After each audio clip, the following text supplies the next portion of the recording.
The extractive sector continued to be a significant revenue earner for Guyana. With declines in the rice and sugar industries, the importance of the sustainable use of the country's natural resources cannot be overstated.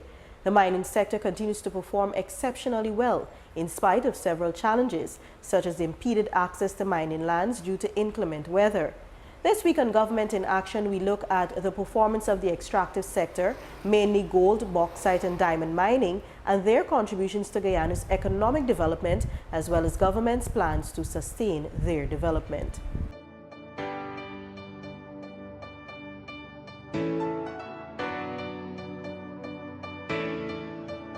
President David Granger, speaking in September 2015 at the first gold pour at the Aurora gold mines, said that the plan for the mining sector must include the involvement of the state and citizens, particularly those in mining communities and settlements, as well as local and international stakeholders.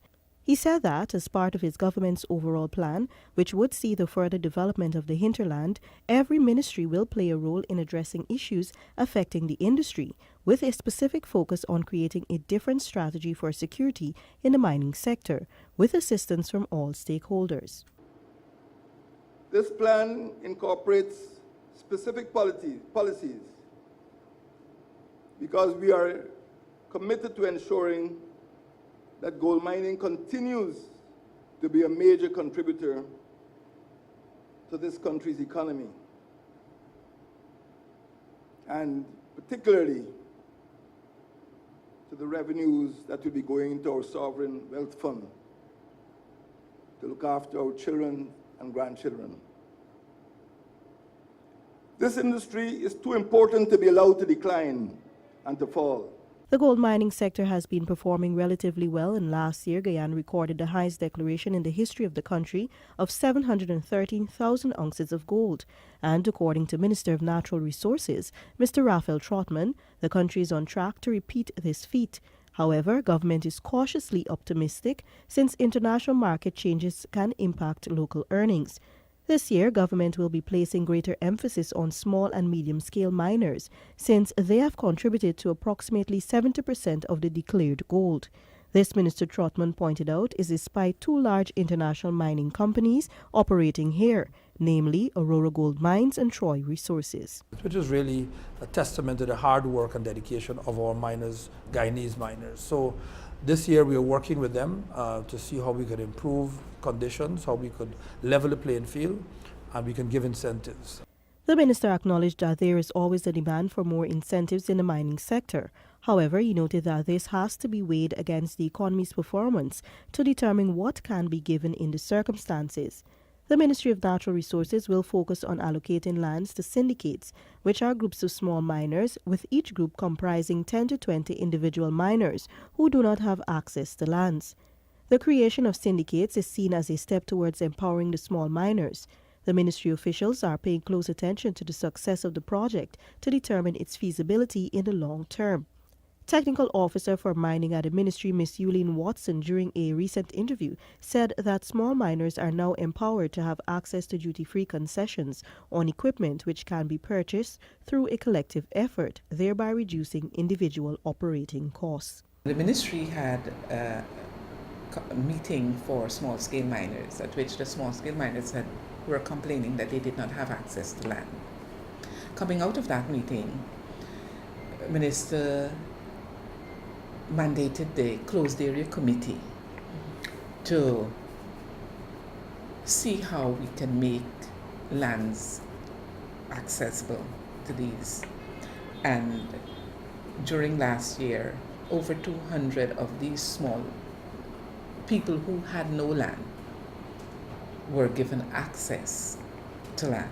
During that meeting held on March 30, 2017, Minister Trotman reminded the miners that the ministry has been mandated by the President to ensure all categories of miners, small, medium and industrial scale, can participate and benefit equally from the sector, and that it must be done in a way that respects the environment. The formation of syndicate bodies signals that government is serious about developing the sector by providing opportunities for development. Ms. Watson said the ministry is still in the process of compiling the guidelines that will govern the operation of these syndicates, with a focus on avoiding the sale of lands intended only for those miners who are part of a syndicate. No one person should be in more than one syndicate. So, because we want to have as many persons without land benefit. So, if you already are part of a syndicate, you should not now be able to join up in another one. Give that to somebody else. In terms of incentives, one of the things that we were also hearing is that because the small man operated at a small level, he couldn't access.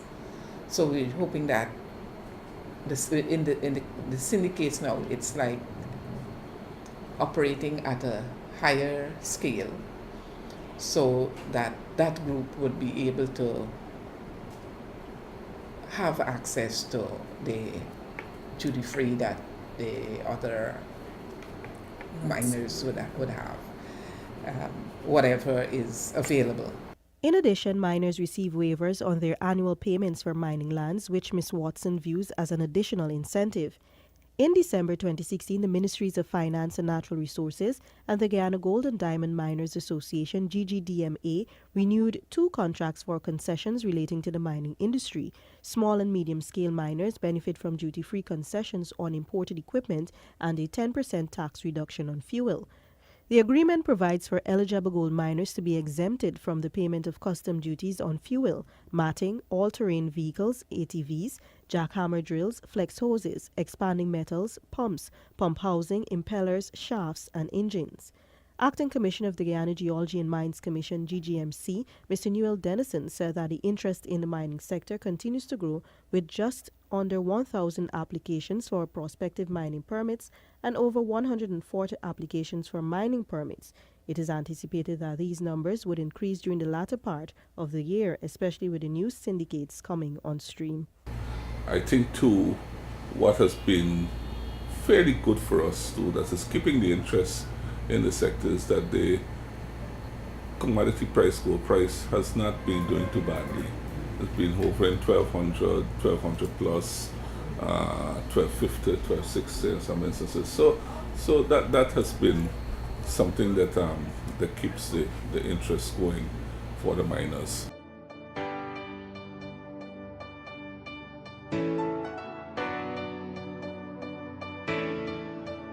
While the bauxite industry is not performing at the level it once did during the 1970s, Minister Trotman said that the sector is still performing fairly well. The world's demand for bauxite has dwindled over the decades, and its activity is mostly driven by the operations of China and other Asian countries. Therefore, as China's economy slows down, other parts of the world are affected. The Natural Resources Minister said that after observing current trends on the global market, it is fair to say that the demand for bauxite is slowly rising, even as the prices remain the same. However, the expectation is that these prices will rise steadily this year and continue into 2018. Because we are a primary exporter of raw material, we have to wait until the economy has picked up. Suffice to say that the bauxite operations are conducted by Bauxite Chinese, Rusal Russian. Together they employ about 1,000 persons directly, and of course multiply that by about 6. So about 6 to 10,000 persons are directly engaged, which is good. It is not doing badly. It is breaking even and making a small profit. The government of Guyana will this year be spending more time assessing the future of the bauxite industry, and in celebration of 100 years of bauxite mining in Guyana in 2016, a study had been commissioned to look at the amount of reserves available and how technology can improve its production. The review was conducted by Mr. Lance Carberry and Mr. Sylvester Carmichael, 2 veterans within the industry. Minister Trotman said that government's intent is to construct an alumina smelting plant so that value can be added to the bauxite before it is exported. The ministry will seek additional uses for the natural gas, which is expected to be harnessed from offshore Guyana during the oil exploration. One of the main requirements of an alumina plant is energy. And so Minister Patterson and I are actually speaking that even if we don't use the gas for power generation for GPL, or when we bring the hydro on the stream, that gas can still be available for an alumina plant. But so these are options that we're looking at. According to Mr. Dennison, bauxite has been performing as expected and is currently at 85% of the projected production, stone at 70% of the projection, and sand at approximately 60% of the projection for this year.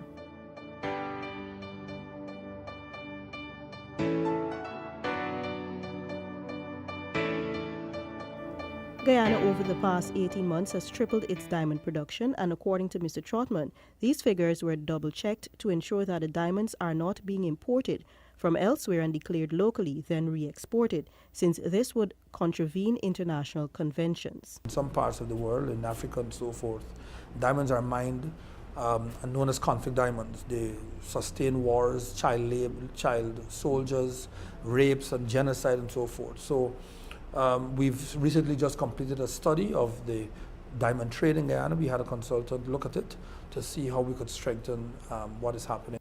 The government had initiated the review of Guyana's Kimberley Process Certification Scheme, KPCS, because of the spike in diamond production. In 2016, royalty from diamonds exceeded the budgeted amount of $24 million by $63.9 million for the period January to October 2016. For 2016, 109,651 metric carats of diamonds were declared, which earned the government over $73 million in fees and royalties. In February, Cabinet approved the request for the expertise of a legal consultant to review the KPCS used for certifying diamonds. The KPCS was launched in 2003 in a bid to clean up the international diamond trade after it was recognized that diamonds were being used to finance wars and terrorism. Mr. Dennison reiterated that the government is working assiduously to ensure transparency in the industry, since a number of issues were brought to the Commission's attention this year. We've had some issues there because there's a conversation that we're having not only with the producers but with the exporters. We're part of the Kimberley process, and we've been trying to tighten up a little on the sourcing of the commodity, and that has had some effects on the relationship between ourselves and the exporters and the producers and the exporters. But there's some things that have been put to us. I've had talks with the sector, the exporters, and I'm trying to see how we can smoothen the kinks so that there can be a pickup again in the latter half of this year.